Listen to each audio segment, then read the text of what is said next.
মনে করে এটা মানবাধিকারের ইস্যু।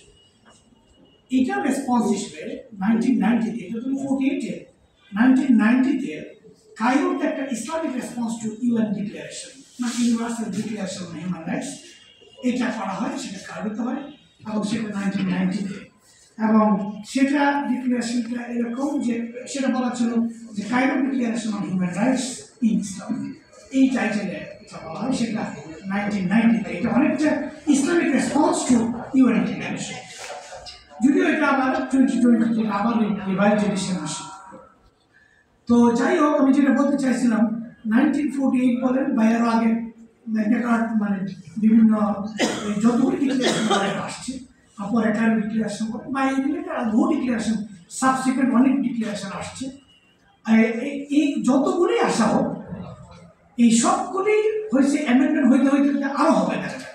কিন্তু দেখা যায় যে কথাটা আমার পূর্ববর্তী বক্তা জয়েন্ট সেক্রেটারি মধ্যে বলেছেন, সেটা হলো যে রাসূল সাল্লাল্লাহু আলাইহি ওয়াসাল্লাম এটা মদিনা চার্টারে যে এখানে যে 51 ক্লজ আছে, আপনি যদি 51 ক্লজ দেখেন মদিনা চার্টারে, এই 51 ক্লজ বা 47 ক্লজ যেটা, এটা যদি দেখা হয় তাহলে এটা ক্লিয়ার আসবে যে কোন সময়ে সেই 6ষ্ঠ শতাব্দীতে সেই মানে মদিনা চার্টারটা ছিল উপমহাদেশের সবচেয়ে বড় মানবাধিকারের সনদ, আর বিশ্ব ইতিহাসের সবচেয়ে বড় মানবাধিকারের সনদ, সেই এটাকে আমরা মদিনা চার্টার বলি।